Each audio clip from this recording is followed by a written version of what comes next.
year that my wife was pregnant, I was still a touring singer-songwriter, and took 35 trips out of town in 2011, while Jude was being made out of mostly, fresh drinking water, eggs, candy corn, pretty much what my wife ate while pregnant.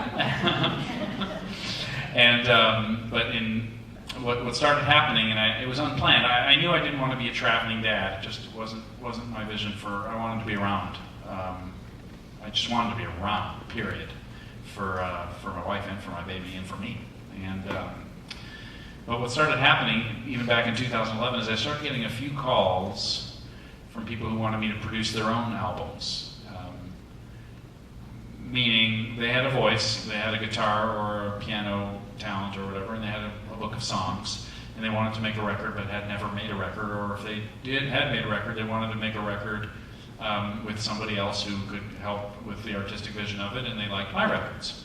So I started getting these calls, and I started producing their albums, and there have been probably a dozen albums since then. It's been a very busy thing, and it took off in a really kind of exciting and fun way, and one of those unplanably perfect timings, because as we got closer to Jude being born, and then as he's born, 2011 I took 35 trips. 2012 I took 2 trips for a total of 3 nights away from home. Jude had both parents at home all the time, because his bedroom was the recording studio in which I was producing all these albums. So producing had to stop at 5:30 or 6 o'clock, and as the phone calls started coming in from people I didn't know as well as some of my closest friends who wanted me to produce, I thought, I think it might be time to properly open a studio where I can do this producing work, produce my own music, but other people's music, at a next level of sound quality and soundproofness and equipment and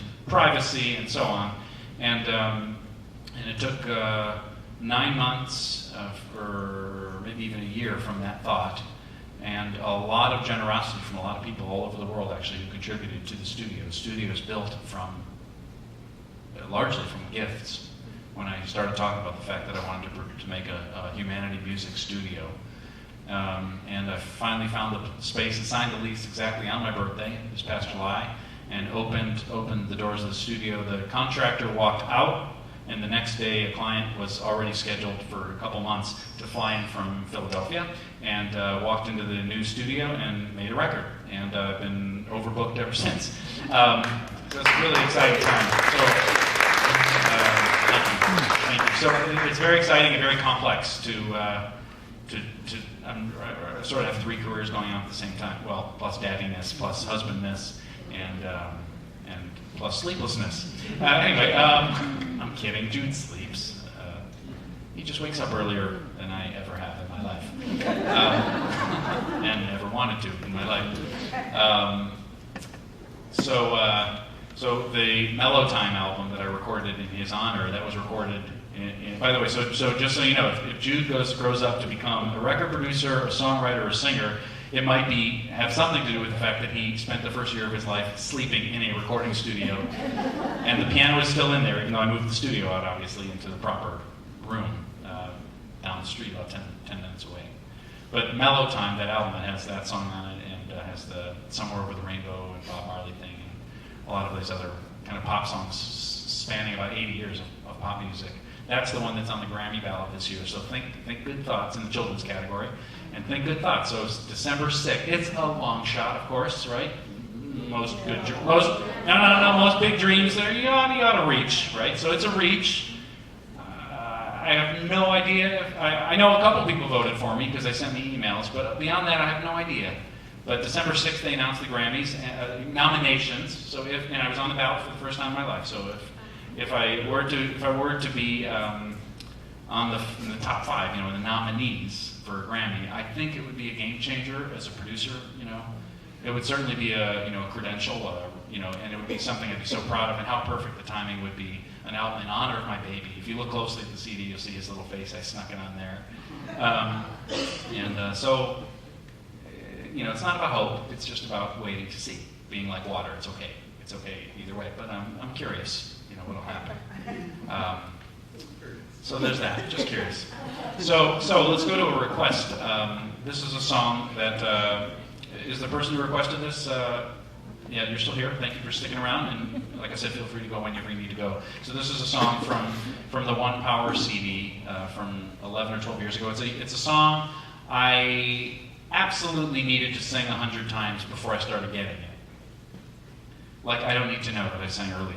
I don't need to know where the wind blows because God knows.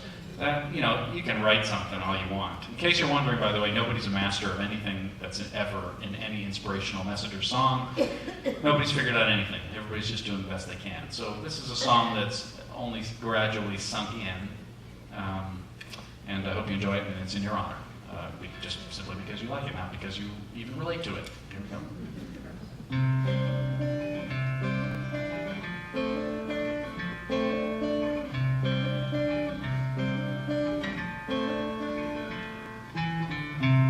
I didn't mean to forgive you for all the harm you've done. I didn't plan to understand you, but against my will I've begun. In searching my soul I found that place. Now there's no mistaking this calmer space. I never counted my blessings. I only saw where you failed. Blinded myself to the lessons you taught in so much detail. Well, time has a way of clearing sight. Like slowly someone turned on a light. I'm adding years to my life, years to my life, by saying goodbye to my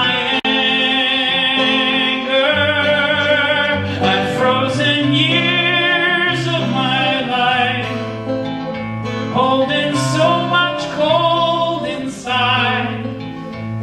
Now finally I find I have cried the ice away.